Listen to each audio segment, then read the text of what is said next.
Good evening, ladies and gentlemen, and welcome to yet another very interesting topic that we're going to be discussing today. We have discussed this in the past, but we're going to go a bit further.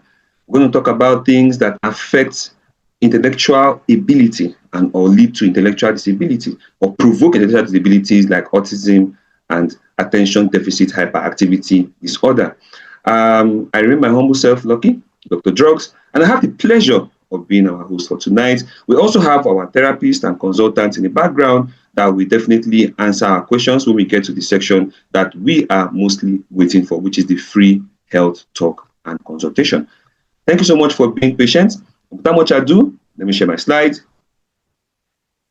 So tonight is very interesting because we're going to be talking about something that affects our special children. And there's no how, one way or the other, we must have to eat. But guess what? There are certain things that we should do and certain things we should not do with regards to the things that go into our mouth. But we're going to extend this further in part 2 to talk about things that not only go through our mouth, but those that even actually go through the skin and all that. Now, diet do's and don'ts and more, part 2.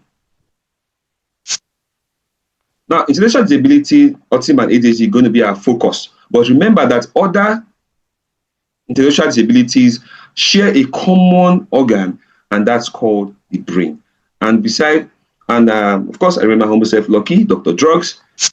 And our table of contents goes thus. We're going to talk about autism and ADHD, types, signs, the risk factors. We're going to talk about fever and autism, fluoride and autism, aluminium salt and autism, solvents and autism. There are many things that we do not understand because we do not know that these researches have been done and they have been published, and they are there for us to actually observe and know the reason why we keep these restrictions or we place these restrictions with regards to what our special children are consuming. Then we delve into management.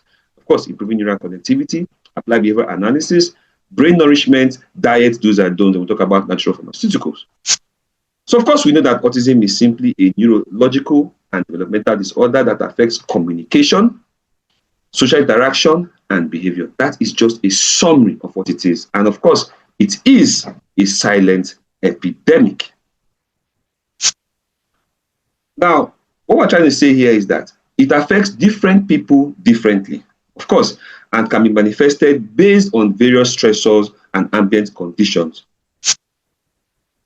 Also, the accepted norms in a society can actually influence our judgments, in quote, or how we portray people and say, okay, this person is autistic or not. There are actually a lot of things that actually can affect these children and influence that decision or that let's say, judgment that we say that we pass on certain children. But let's bear in mind that it should not be cured. The word cure should not be used because guess what? Everybody is autistic to an extent. It's just a function or a matter of the ambient accepted norms, the stressors and the responsiveness to stressors like that. We've talked about that in the past. And of course, we have different types of autism. Just running through, because we talked about this in the past, go to Dr. Drugs, on social media, you find this there. Then, of course, we find that we have the classic autism, Rett syndrome, Asperger's syndrome, childhood disintegrative disorder, pervasive developmental disorder, and so on. None otherwise specified, and so on and so forth. So you can see that these are the signs that we should look out for. A lot of people are still wondering, is their child or are their children autistic or not? But take note of these signs, and it will be clear whether they are or not. Now, difficulty with social interaction, verbal and non-verbal communication issues, perseverative interest, that is repetition of particular responses such as words, phrases, or gestures, regardless of the absence or cessation of a stimulus. Now, stereotypic body movement is not left out. Rigid routines. That is when a child refuses to change, that is very strong resistance to change, and then over or under sensitivity to sensory inputs, then restricted interest, and so on and so forth. So what are the risk factors? Age, having older parents, certain drugs. You can imagine that the drugs that we're giving these children sometimes to solve the problem goes further to cause more problem in some cases. I've had cases where a child will be given drugs to stop convulsion, and guess what? It makes it worse later, because the child will begin to need higher and higher doses, and also worsens the autism that is causing the convulsion or the seizure. Now, we have issues that happen before pregnancy, during pregnancy, or after birth. Some children fall and hit their head on the floor, and guess what? That is the origin of autism in them. That, believe it or not, some have high fever, some had mothers that were smoking and drinking, or mothers that were not taking enough nutrients, avoiding things like vitamin B's and all that. Then we have environmental factors, hostility, shock, divorce and separation, and all these kind of things. Emotional trauma can actually provoke or worsen this situation. Then we have chemical substances. Fluoride is poison. We'll talk about that shortly. Solvents, aluminum, and salts and heavy metals are not left out. Preterm birth, that even to a child before 9 months, is a risk factor. Being a male or a boy, that's why you find it mostly in men or boys. You see that. Then genetics is not left out, because if the father had autism, there's a strong, very high tendency that the son is going to have that as well. Poor brain development is a very key factor. Small birth weight, delayed delivery, malnourishment, and so on and so forth. Initially, we were saying that it was 1 in 100. Then we heard that it was 1 in 50. Then we heard it's 1 in 36 children. And what even shocked me the most was when I heard it's now tending towards 4 out of 10 children are now beginning to be diagnosed with autism in different parts of the world. We'll find out why shortly. Of course, these are the complications from educational or learning issues all the way down to bullying. But let's bear in mind that we have 3 levels of autism based on how independent or how much support a child needs. A special child needs, actually. So what are the comorbidities, or what I call the Ashebi or the bridal train of autism? Okay. Now we have epilepsy, learning disability, anxiety disorder, depression, sensory processing disorder, gastrointestinal issues, very common, and we're going to find out why shortly. Sleep disorders or insomnia. You see a lot of others complain that their child is not sleeping, waking up in the middle of the night and shouting and screaming.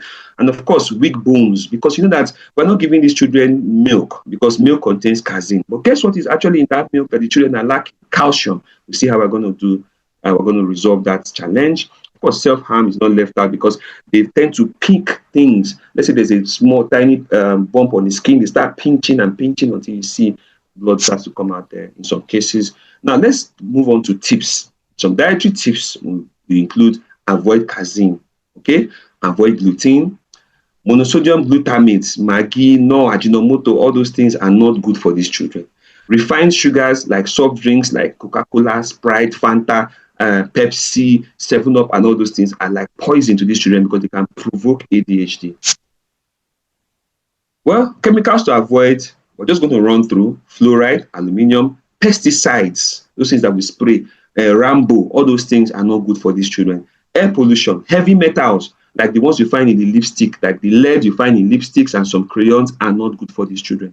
Then we'll talk about phthalates, and talk about polycyclic aromatic hydrocarbons, like the ones you find in smoke. So you can imagine that a man that is having a child that is autistic, I know a man that has a child that is autistic, and he's always smoking in front of that child, and they're probably wondering why is the child still autistic. But of course, I told him to his face that he's the one that is provoking the autism in that child, and he promised that he was going to stop. Then we have bisphenols, volatile organic compounds, which include solvents. We'll talk about this more, and you'll be shocked what I'm going to show you guys today. In the cosmetics world, parabens, phthalates, bisphenols, triclosan that we find in toothpaste, as well as fluoride, then siloxane and toluene is not left out. All these things they use for hair spray, hair polish. Women are dyeing their hair green, and white, red, and blue, American flag, and all that. These things affect these children. Of course, synthetic fragrances, aluminum, and cottonum 15, and so on and so forth. We're just running through. Of course, you can see more and more of these things that should be avoided. That's why when you choose your creams and lotions, you should check the label to be sure that it's non-toxic, hypoallergenic, fragrance-free, dye-free, paraben-free, and so on and so forth. It should be natural and organic. Now, what's the relationship between fever and autism? What is fever in the first place? Of course, it's a common medical condition characterized by an elevated body temperature. You see, the body is trying to resolve a problem by increasing its temperature, and that can actually lead to issues. So these are the symptoms. If you look at the child in this picture, you will notice that the child is sweating, has chills, headache, and so on and so forth. Irritability, loss of appetite. And the causes include infections, inflammation, immunization. That's why some mothers think that vaccines cause autism, but actually it's not true on paper. Let me say on paper. Now, the fever only provokes it. That's what some people hypothesize. But there's another school of thought now that is climbing and coming up gradually that is saying that the aluminum salts that are in those vaccines can actually be provoking autism. We have not yet known left or right who are going to support. Now, medications. Now, recall our previous lectures that chemicals are often contraindicated in autism. I'm going to show us some live research tonight. So be prepared, have your pen and paper, and be ready for what's coming up. Now, autoimmune disorders and cancer is not left out. But the complications associated with this fever includes seizures, dehydration, electrolyte imbalance, then behavioral changes. Now you see what I'm talking about. Communication difficulties. In fact, oftentimes, autism spectrum disorder starts after a high fever in many special children, followed by what? Non-verbal attribute. Okay? It would just be like a sound system that the power just got cut off. The child stops talking and begins to display signs of autism spectrum disorder. And this often strikes from the little I know, from the thousands or hundreds or thousands of patients I've attended to within the age of 1 and 2. I don't know why, but to hear the mother saying he was talking, he was beginning to say daddy, mommy. Then when he started getting to the age of 1 and 2, he stopped talking and started acting funny. It strikes around that age. So guys, let's be careful. Then of course, increased risk of respiratory distress is not left out. Now, fluoride. Fluoride is poison. I don't know why, for an unknown reason, people keep pumping fluoride into the system. I don't know that they're trying to do population control. I don't know. But fluoride is poisonous. Now, several studies have identified associations between high fluoride exposure and reduced IQ, as well as intellectual disabilities in children get increased. The rate of intellectual disabilities in children gets increased. Can you imagine? Who knew? Now, systematic research review and meta-analysis found that children in areas with elevated fluoride levels in drinking water exhibited lower IQ scores and higher rates of intellectual disabilities like autism compared to those in areas with lower fluoride concentration. What does that tell you? And let's see. Now, guys, we have all these things at our fingertips, but I don't know why they are not really exposed, because you know that a lot of companies have a lot of products that contain fluoride. So imagine these things being exposed. A lot of people are going to lose their means of livelihood. And that's why if you look here closely, you find out that the rise in autism spectrum disease prevalence in countries with water fluoridation, as well as in endemic fluorosis areas. Fluorosis is a condition as a result of fluoride poisoning, which includes weak bones. Go and Google that and see. And then areas support a view that fluoride is an important environmental factor in the autism spectrum disease or disorder. Sorry, autism spectrum disorder. Now you can see that this is a research that has been done. Screenshot this, use Google Lens and find it and go and read it. Then you see solvents. Can you imagine that when a mother is exposed to solvents, like the one they used to mix paint, or the ones that people that are making all these cosmetics and all these things, when a mother is working in such a factory, she has a 50% to 85% chance of giving birth to a child that is having an intellectual disability like autism. Can you imagine? Now, this is there on the internet. I just got these things so that it will be easy for us to just go back and verify for ourselves. Now, this is simple. A study finds autism in children linked to mothers' exposure to solvents at work. Can you imagine? It even goes further to show a lot of things. This research work is amazing. I just selected the little part that will open our minds. Okay, smoke or tobacco, alcohol, air pollution, pesticides, endocrine disrupting chemicals, heavy metals. In fact, so many things that can provoke autism, and they have the evidence. They have done the research. It is there, published for us to go and see. So when you hear me say to a mother, please avoid Indomie, avoid spaghetti, bread, and all these things like that, they'll be like, this doctor is wicked. This Dr. Joyce, they are wicked. So what will this child eat? Is because there's evidence that this milk, this gluten-containing substance is causing leaky gut in this child and can lead to unwanted materials going through the intestine and going straight to where? Brain. Now, if you look at the bottom right corner of our screen, you can see this deodorant or antiperspirant. These are the kind of things that a lot of mothers use. But apart from the fact that it predisposes women to breast cancer, because the tail of the breast extends under the armpits, and that's why you find that a lot of women that have breast cancer, it starts from the armpit because of all these things they spray when they're going for their Sunday meeting. They don't want their white to get stained with sweat, so they just spray all sorts of chemicals. Aluminum salt are in there. But let's not forget that these aluminum salts are actually neurotoxic and can cross the blood-brain barrier. That's what God puts to protect our brain from substances that are unneeded, that are found in the system, okay? And you can see that that's why people are even suspecting that some children that have been given vaccine, like this time they gave the COVID vaccine, people are suspecting that the rate of the rise or the rapid rise in the instance of autism spectrum disorder or other intellectual disabilities after the vaccination of COVID has made people suspect, it's not confirmed, suspect that vaccination can actually provoke autism. That will be a topic for another day. So please, let's be careful or cautious of aluminum salts. Okay, look at this. This is another research. Now, it's very simple. Aluminum and other metals may pose a risk to children with autism spectrum disorder. Just imagine, including biochemical and behavioral impairment. So if you can screen watch this and go and further study, and you see that this research has been done. I'm not talking about speculation. It is there for everybody to go and study. Now let's discuss other matters. You see this innocent witch holding her broom quietly at the top right corner of our screen, and somebody is accusing her of causing autism for the child. Please, autism is not caused by witchcraft. Let the witch breathe. Then, Epsom salt in some kids provoke ADHD.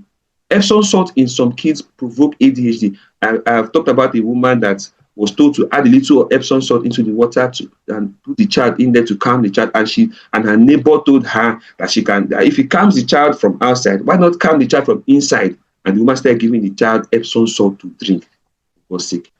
Well, it was terrible because his child would just defecate and paint the whole house, find an applied art with the feces, and then carry the pampers with the feces and put on her head every morning. She's an Uber driver, and you can imagine not being able to sleep after a hard day's work. But of course, she was in tears when I showed her the research work that Epsom salt causes running stomach and ADHD in children, which explained why the child was behaving like that. You see, now vaccines, they do not cause autism, but in brackets, or do they? Now, autistic people have emotions. Poor parenting does not have or does not cause autism. And technology, for those of us that have been listening to our health practitioners that studied when we're having that black and white TV that was open and closed and all that, telling you that you should not use iPad and all that, please be careful, because if the child is not talking to anybody or interacting with any other thing apart from that iPad, I suggest you take all the things you want that child to learn and put in that iPad. And that could be the foundation or the origin of the child breaking out of intellectual disabilities like autism. Now, management of autism via improved neural connectivity. Okay? How do we manage autism? Let's bear in mind that the mother is the first doctor after God. Period. Mothers, you are greater than us. That is it. After God, the next person or the next doctor is you. So please go and study. Now, improving neural connectivity and neuroplasticity is key, because without the brain functioning or the brain being able to imbibe anything, every other thing you are doing or every other thing people are, including from the therapist, is completely useless. Because if the brain cannot imbibe, process, or give information or data after processing, then you are wasting your time. If you cannot even retain information, that means the nerves have to be able to connect in such a way or relate to themselves or modify themselves in such a way that they can actually store information. So the hippocampus of the child has to be in top condition. If a child is not talking, the Broca's area has to be in top condition. That is the main part we have to focus on. And that's why you see that this topic is very important, diet do's and don'ts. You'll find out that there are some things that these children take that cause problem. Well, management apart from the use of chemical drugs, which of course often lead to sedation and other terrible side effects, that's avoiding risk factors entails early management, of course, via applied behavioral analysis. The cognitive behavioral therapy is not left out. Avoid chemical substances in food, cream, soap, insecticides, perfumes. In fact, fluoride, solvents, etc. Occupational therapy is not left out. Don't get us wrong. Therapy is very, very important, but you have to make sure that where the therapy is going to go into must be in top condition. That's what we're trying to say. Now, speech and language therapy is not left out. Dieting, of course, leucine and casein, cancel. The use of natural pharmaceuticals is completely inevitable. Remember that the brain is malleable or adaptable, but guess what? The earlier, the better, because the older one gets, the slower the brain can adapt to changes, all right? Now, how does the brain change? Via experience. That's why I see that these are therapists are heroes. Applied behavioral analysis is not left out. Therapy is not left out. Then, of course, nourishment, because you have to supply what the brain needs, what the nerves need to reconnect and reposition themselves in such a way that they can learn something. You understand? And that's why this is very important. Bear in mind that the earlier the better, because the older the child, the more difficult it is for the brain to adapt and reform. And that's why the age of 6 is very critical. Once, as the child is approaching 6 years, the more difficult it is to pull out of intellectual disability. The brain stops growing at 25, all things being equal. And the rate at which the brain develops from the age of 0 to 6 is amazing, is wonderful. That's when you know that God is powerful. You understand? So that is the time we have to seize the opportunity to make these children have better brain function, improve neural connectivity and neuroplasticity, and then we can now begin to imbibe or begin to use therapy and others to help the children pull out of these intellectual disabilities like autism.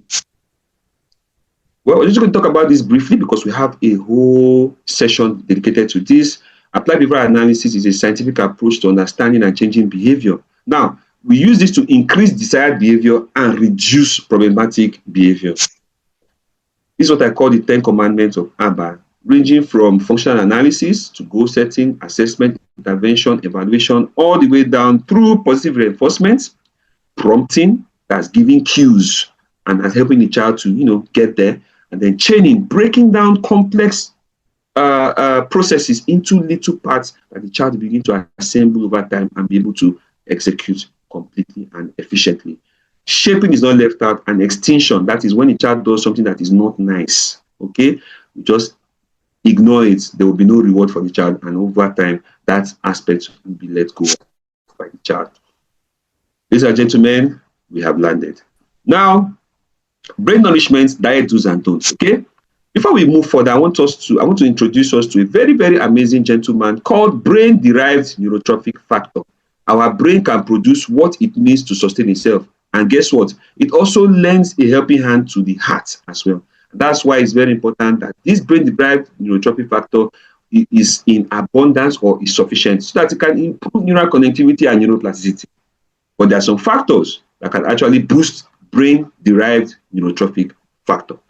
Exercise is important. Many of these children are hidden inside the house because of shame. People are ashamed of bringing their child. Everybody will say, what's wrong with this beautiful child? Because I have never met an ugly autistic child before, for instance. They are all handsome and beautiful. So people are beginning to even think that it has a spiritual undertone to it. It doesn't. It's just the way it is. Then, now, exercise is very important. That's why you take them to the park. Find a way to make them move around and do things, okay? In their own, slowly and steadily, this will help them improve. Intermittent fasting. This is very important because it helps to boost brain-derived neurotrophic factor. You can imagine, in fact, for my patients, when they have stroke, I place them on intermittent fasting, and the result is amazing. Professional intermittent fasting. Now, overfeeding and obesity you see some children are like round like FIFA football. They are so fat. That does not help matter, because overfeeding and obesity is counterproductive with regards to brain-derived neurotrophic factor. You see, because if you are going to marry to the fact that intermittent fasting helps to boost brain-derived neurotrophic factor, then obesity and overfeeding will be counterproductive. Simple. Now, we have to give healthy diet, quality sleep, sunlight or vitamin D. That's why anytime I give my special children natural pharmaceuticals, I make sure that vitamin D or the social vitamin is there. I'm not talking about all these vitamin D people are buying up and down carelessly. I know what I do and what I give to them. Of course, mental stimulation, peer therapy, and natural pharmaceuticals is not left out. Without nourishment, which enables the nerve cells in the brain to, acquire materials they need to improve in their connectivity and neuroplasticity, nothing can enter. That is just the truth. So that's why this is very, very important. Diet is also very, very important. Okay. Now, just to mention a few of the things that we must ensure that these children have in their diet, we have eicosapentaenoic acid and docosahexaenoic acid, EP and DHA, that we find all around, but a lot of fake everywhere. That's where the problem is. It's not as if these things are not available, but we have substandard and poor quality products everywhere. Because these things are so important for these children. Just take a look at what this can do. Improving sleep patterns, improving cognitive function, reducing hyperactivity and tantrums, improving social functioning, reducing inflammation, improving listening and concentration skills, reducing dyslexia and violent behavior, and improving mood swings and reduce depression. Can you imagine? Then choline we find in eggs and, of course, in some other amazing places. You see, just imagine what choline does. It's a very important precursor to a neurotransmitter found in the brain. Now, these neurotransmitters are found in the gaps between the nerves, and they help to conduct information. So you can imagine that if we have adequate neurotransmitters like acetylcholine, you find out that the child's brain connects better, and that helps to mitigate the comorbidities associated with intellectual disabilities like autism. Okay? Now, choline also has what I call parasympathetic effect. That is the calming effect. Okay? That's why you find out that it is, of course, it counters the stimulating effect that happens via adrenaline and all that. That's the sympathetic axis. Choline stimulates the parasympathetic axis. That's the calming axis as well. And it's also very good for digestion and the gut as well. So you can see it's a neurotransmitter precursor. It helps in brain development, helps to improve memory and cognitive functions, reduce anxiety, and improve social interactions. Can you imagine? Vitamin D that God has given us in Nigeria and other parts of other countries in Africa, South Africa, and everywhere.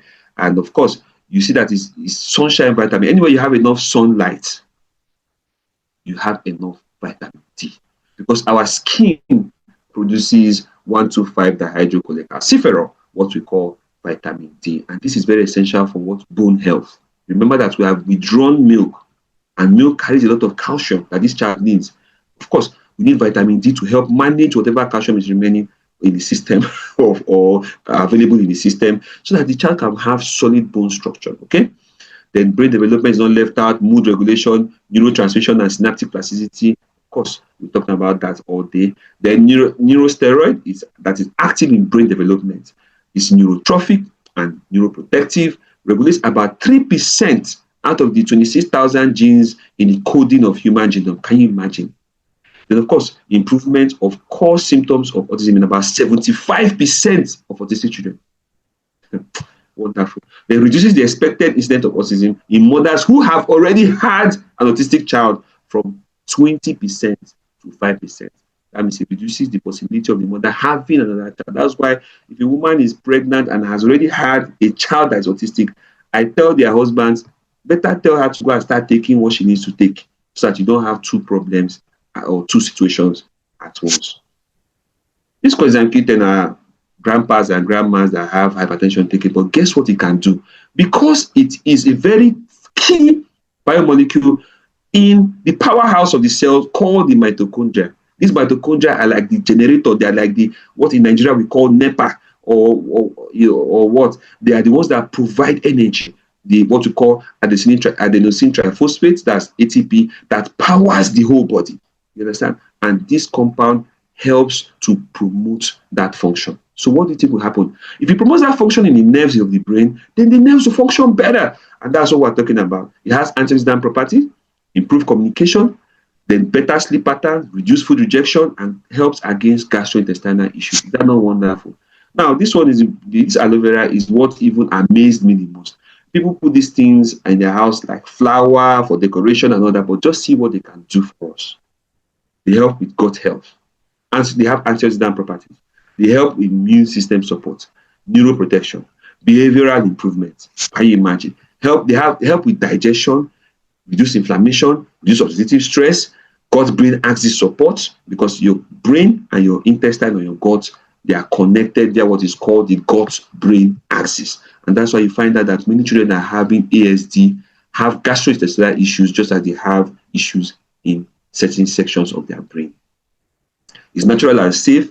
And very, very, very importantly, is that it is a somatic stem cell stimulant. A lot of us are busy taking those stem cells they put under the tongue. They say that it's fake, because the cells, I always say it, stem cells cannot pass through the barrier of your sublingual area. It cannot pass there. And even if they pass, the hydrochloric acid in the stomach will destroy them. But we can have somatic stem cell stimulants, which are going to stimulate the somatic stem cells that are stationed all over the body to help to make our kids, our special children, better, especially in the brain. When we say probiotics, we already know that we're talking about microorganisms that are good for us and are found in the gut. Now we have bifidobacterial species, lactobacillus species as well, and these are going to help us with gut-brain connection. We just talked about that not long ago. Digestive health, they help to reduce anxiety, boost immune system, reduce inflammation, improve sleep, reduce behavioral problems, oh my goodness, and help to improve listening and concentration. What are we searching for? Okay, now diet do's and don'ts. Some people say, what are the kind of foods to avoid? Look at them here now. Avoid gluten, avoid casein, avoid artificial additives and preservatives, avoid refined sugars found in sodas and all those things, avoid processed foods, food dyes, and some children are actually affected by soy and corn. They will have high histamine foods as well, please. But these responses to foods vary from child to child, okay? So these are just a few of the kind of things we should avoid, like the additives that provoke autism. You can see them all the way down here. Now, this is how they worsen situation. They cause hyperactivity, inattention, impulsivity, irritability, anxiety, sleep disturbances, gut issues, and social behavioral problems. If you have watched Gumball on Cartoon Network, then you have a better idea of what ADHD or OCD looks like.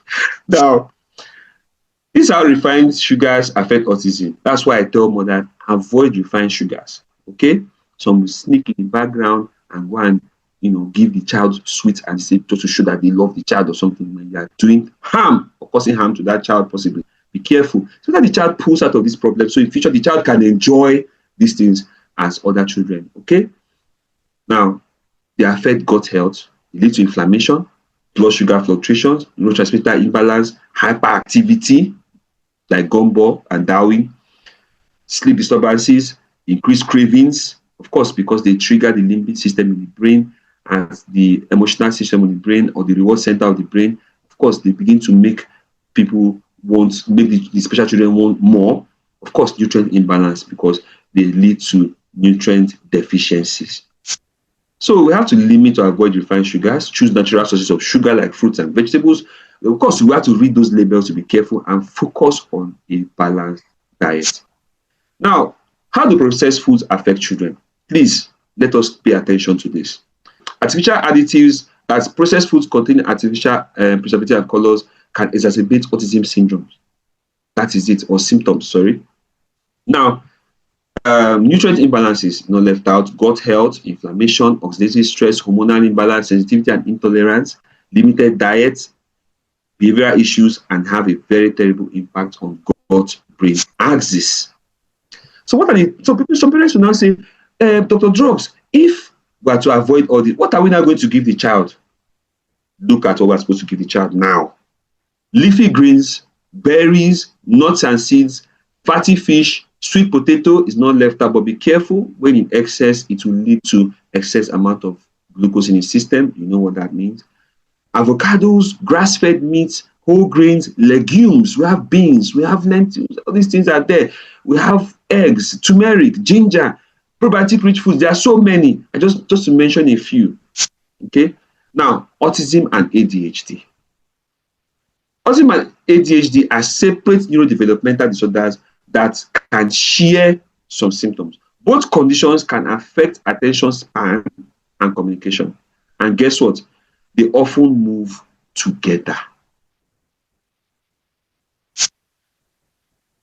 So this is how we define the relationship between autism and ADHD. Okay, they often move together, and they actually can be differentiated from each other. Natural pharmaceuticals are not left out because these are standardized biomolecules aimed at having therapeutic action. They help to replace needed depleted materials and deplete excess unneeded materials in the body, especially in autism spectrum disorder and attention deficit hyperactivity disorder, aka ADHD. It's worthy of note that they basically have no side effects. Now, why are they important? Remember that they can provide essential fatty acids or brain food, provide natural neurotransmitters for improved brain function and mood, improve nerve function and response, mitigate or reduce or prevent gastrointestinal issues that are very common in children that have intellectual disabilities like autism, relax the brain against insomnia, improve and maintain bone integrity, improve nerve function in the brain and body, general regeneration and rejuvenation of the body. Is this not amazing? So we're going to be talking about a few examples. Now, I'm not saying that you must get what I'm showing here, but this is what I give to my patients, and this is what I give to my special children, and I've been having amazing results. Because you're talking about Forever Living products, they have been here for about 50 years, they don't compromise quality, and their products are sound. Kids helps to stimulate speech. Arctic C is original eicosapentaenoic acid and docosahexaenoic acid. Rare jelly is natural choline that we talked about. B12 plus contains cobalamin and folate analogs. This contains 8 billion colony-forming units of bifidobacteria and lactobacillus species in each capsule. That's active Pro-B. That's amazing probiotic. This fiber will help as prebiotic and also will help to mitigate gastrointestinal issues. This one contains chamomile, blossom herbal tea, which actually calms children and mitigates the incidence of attention deficit hyperactivity disorder, ADHD. This is calcium. We know what that does because we have to supplement, but I will show what I prefer. This is a somatic stem cell stimulant, and it also contains carotenoids that are very good for the brain of these children. So to stimulate nerves in the brain to connect properly. Okay, this is vitamin D. We talked about the importance of vitamin D, and you see how important it is. That's why even important in women that are pregnant. And of course, this nature meal contains calcium and other natural nutrients and substances that are very good for children. But it contains more, and that's why I often tend to give my special children this one. Then this is coenzyme Q10, about 80 milligrams of coenzyme Q10 per sachet. That is amazing. So these are a few of them. And of course, we talked about fluoride being poisonous, but what is the solution? This is the solution. It doesn't contain fluoride. This is the toothpaste I give to my special children. This is the substitute for milk. Okay, this is a deodorant or antiperspirant that does not contain aluminum salt, and it can last for up to 6 months. Okay, this is just a soap, an organic soap that can be used if you don't have black soap, pure black soap that does not have perfume and dyes and all those things in there. This is a moisturizing lotion, and this is what I apply to injuries or cuts or bruises in children that have intellectual disabilities. Remember, that when you apply something like iodine in there, it still goes into the bloodstream and travels straight to where? The brain. But this does not do that, and actually contains a somatic stem cell stimulant that quickly cover the wound and contains powerful antibacterial, antifungal, and antiviral, antimicrobial agents that will also kill off any of those things that can cause infection and all that. This also helps with wound healing, and this is just a variant of our milk substitute. Thank you so much, guys, for listening. I remember humble self Lucky, Dr. Drugs. I want to say to everybody that has been here, thank you so much for coming. You've been an amazing audience. Till next week, next 2 weeks Friday, where we have another interesting session. We choose a topic. We may talk about the gut-brain axis. We talk about ADHD. But remember to always be active on the group chat. Ask your questions. Do not guess. And remember that your child's future is your own future. So do everything you can to make sure that these children who are innocent have a better life. Thank you so much for coming. And remember, humble self, Lucky, Dr. Drugs, and I'll say good night. See you on Sunday, day after tomorrow, and God bless. Bye.